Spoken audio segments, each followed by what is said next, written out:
Hey everyone, I have an amazing gentleman here today, and I'm going to let Ken introduce himself a little bit about who he is, what kind of things he's done, some of that so you get a flavor, and then we're going to spend some time exploring where Ken has come into a new kind of awareness and interest and ministry.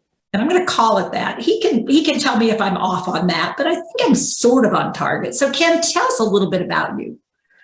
Well, thank you very much. It's quite an honor to be with you and to participate with those who will be joining us at another time, perhaps. Well, I am a retired United Methodist bishop, actually, and for 32 years I was a pastor of local congregations in East Tennessee and Southwest Virginia. And then when I was elected a bishop in the United Methodist Church, I served the Nashville area, which included Nashville, Memphis, and Western Kentucky. And then I served for 4 years in the state of Mississippi. But then I retired a little early and joined the faculty of Duke Divinity School, where I was professor for 8 years of seminary students. And then while there, my wife was diagnosed with frontal temporal dementia. And it was a turning point in my own vocation. I said almost everything changed with her change of diagnosis and personality issues and losses. So I say my primary vocation then was I'm Linda's caregiver. But as a person of faith, one who has been baptized and ordained, how do I live out my baptism and my ordination in this context?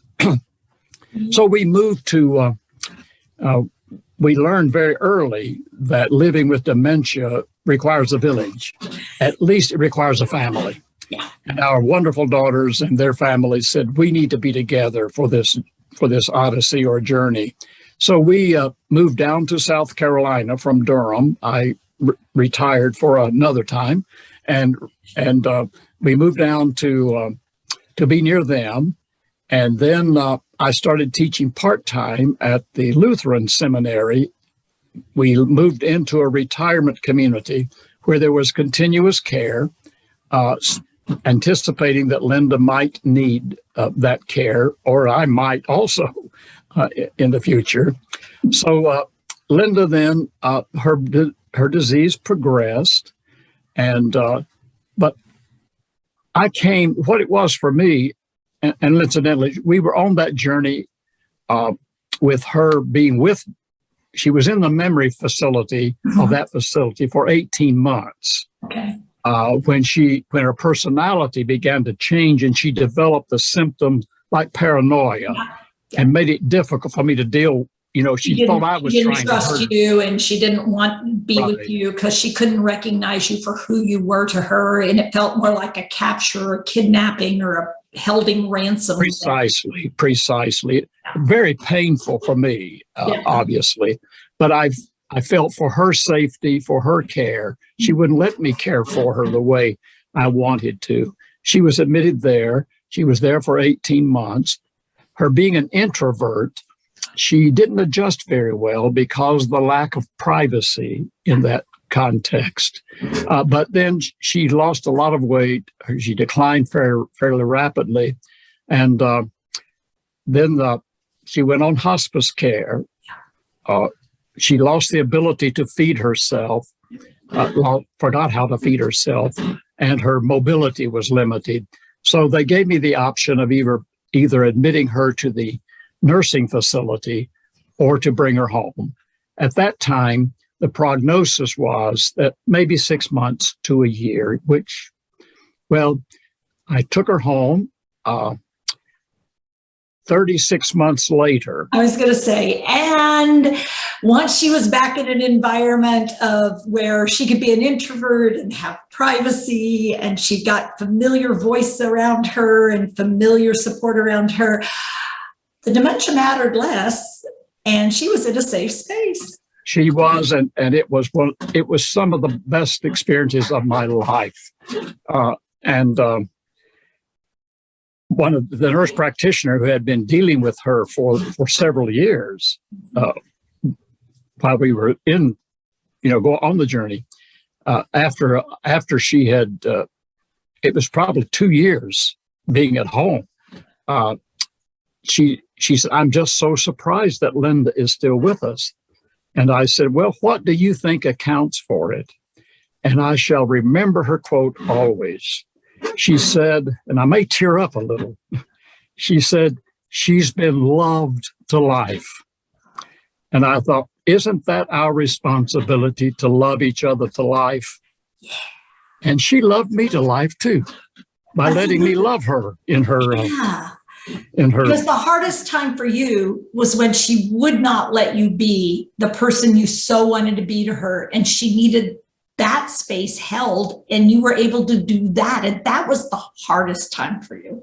The hardest time of the entire journey. Yeah, because you couldn't be the way that you had always been, and it felt so unfair. And so you came to think, we'll end this how we began this, and it would just be a brief time. But she said, "Oh, now that you're giving money what I want now, I can stay because, wow, this is the gift I needed. Thank you for reconsidering."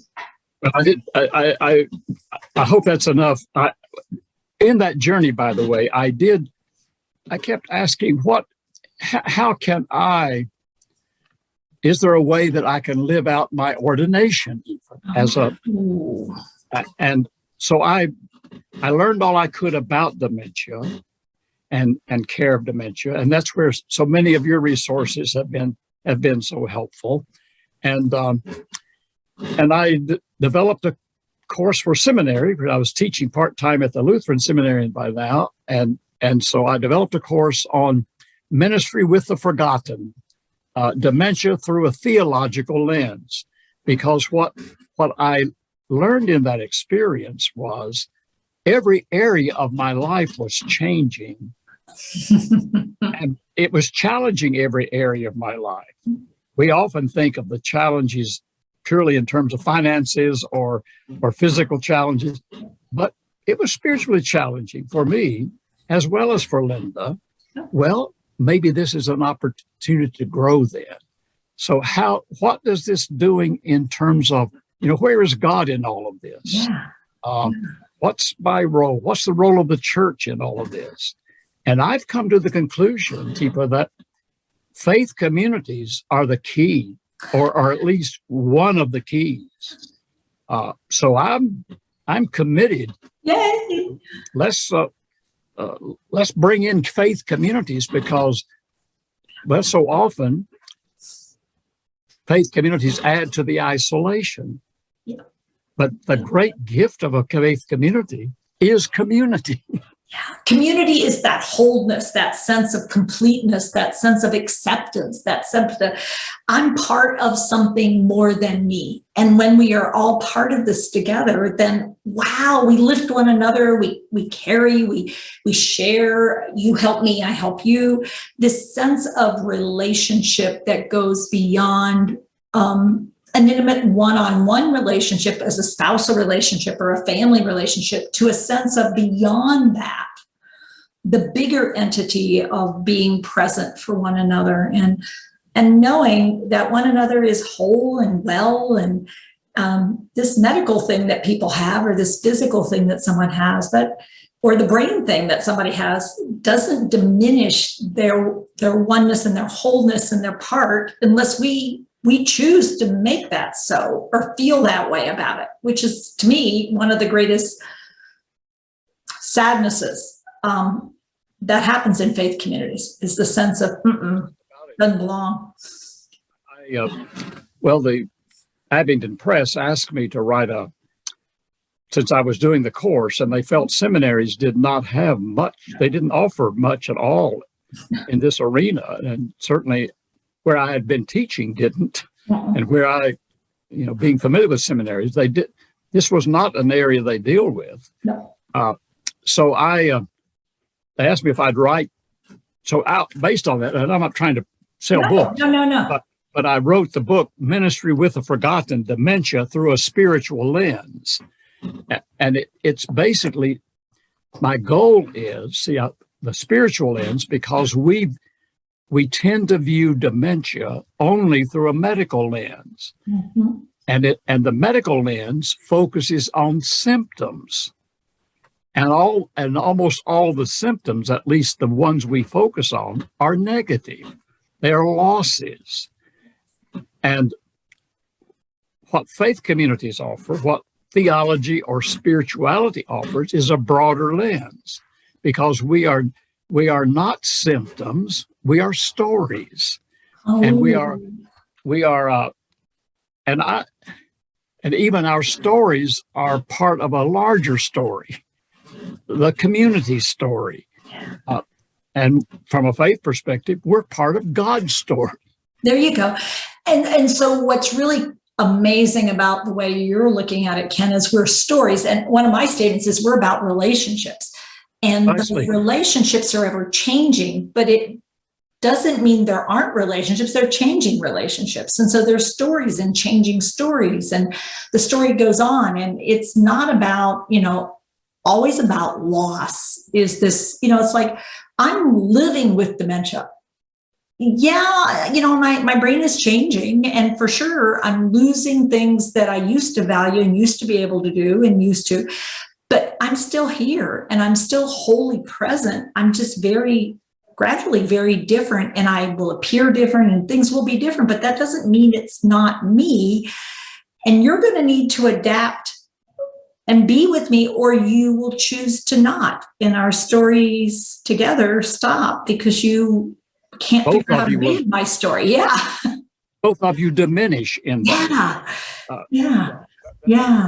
And so broadening the lens, but we have in faith communities and all the major religions have this focus on we are created out of the love of God. We are created in the divine image. But we're also created for one another. We're created for community. And I often say, and I say in the book, we talk about the person is not what they used to be. They lose their identity.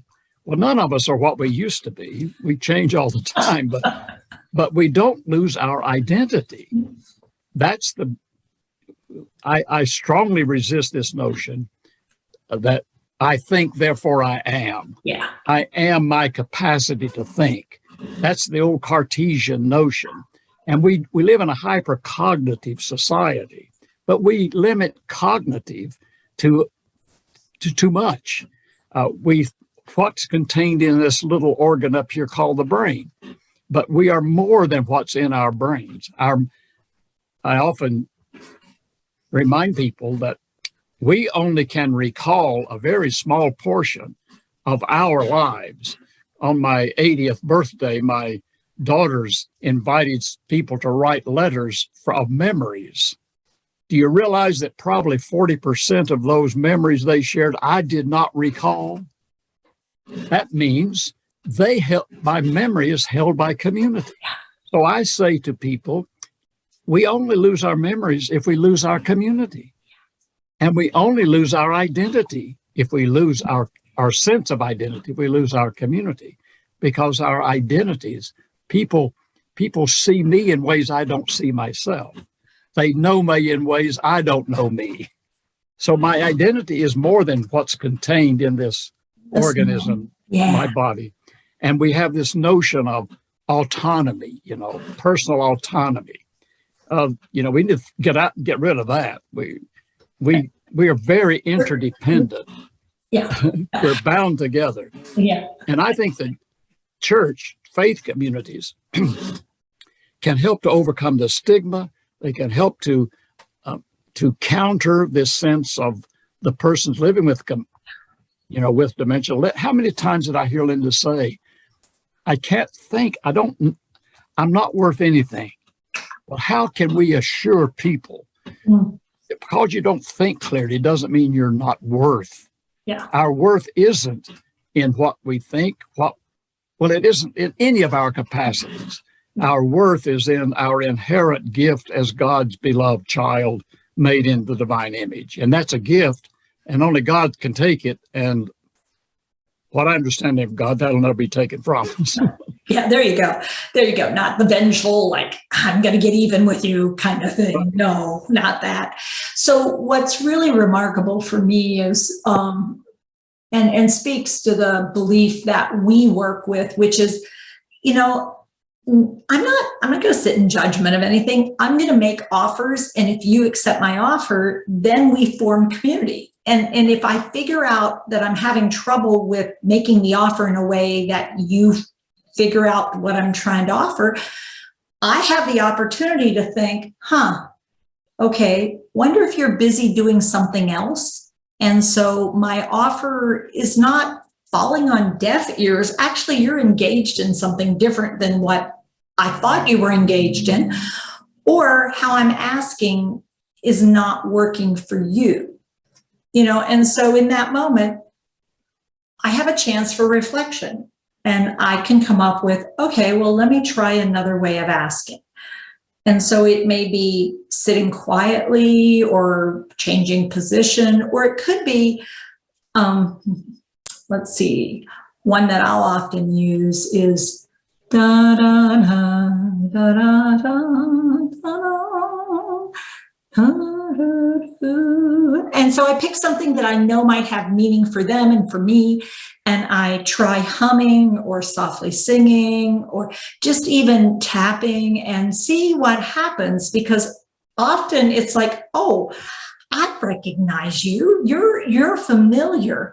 And then it becomes, oh, I like you. And then it becomes, we come together, and typically people say, well, she can't do anything. It's like, that's actually inaccurate. It's because we have trouble figuring out how to do things together. But it's not that she can't, it's that we don't know how to ask and respond and connect. And it is hard, but you have to choose to journey in a way that's uncomfortable sometimes to find something. People, well, I can't sing. It's like, make a joyful noise. Try a joyful noise. Well, and from theological perspective, what you're talking about is incarnation. What you are talking about is what we Christians talk about, what God has done in coming among us in Jesus the Christ in flesh. And I have my friend Sam Wells, who was the dean of the chapel at Duke. He's now the vicar of St. Martin in the Field in London. But Sam says that the most important theological word is the preposition with. Mm. And what that means is we're kind of imitating God in the sense that when we enter the world of the person living with dementia, we are doing what God has done in entering this world, the world of humanity. And that means we get inside their world, learning to get inside Linda's world. And your positive approach, is essential.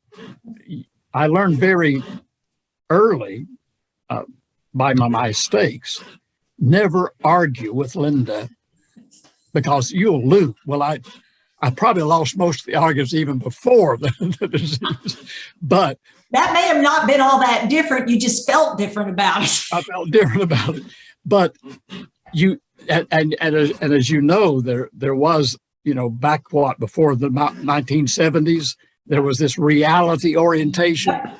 Participated. Oh. And then, what validation therapy came along. You validate their world, enter their world. Yeah. And that takes attentiveness, It takes discipline. It takes hard work, but it is joyful. That's where you find the joy. And that's when you can see that twinkle in the eye of connection. It may be fleeting, but you see it. But one of those experiences in the 24-hour period will keep you going for the next day. Absolutely. And that's, that one moment of absolute joy. It's like, I'll be talking about it with people for you aren't going to believe what happened. And the number of folks that come to me and say, oh, I want to thank you. I don't know if you know this, that stuff works. I am so glad to hear that. Tell me about it, because you're absolutely right. The telling of the stories that we have.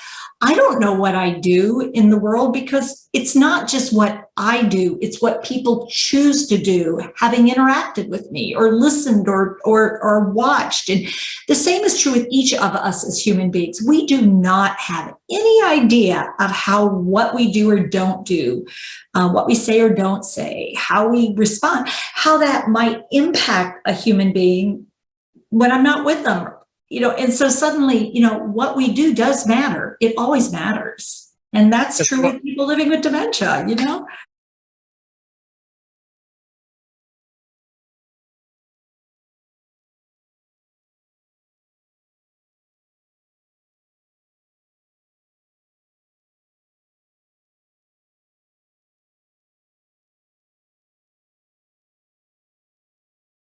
Hi, I'm Tifa Snow, and you just found our YouTube channel and watched one of our videos. I'm the owner and founder of Positive Approach to Care. Thanks for watching. And if you liked, if you have a comment about, or you would, please share it with people you know. Oh, and if you haven't yet done it, consider subscribing. We'll let you know when the next new video comes out. And you might want to visit our website, www.tipasnow.com, where you'll find other resources as well. See you there.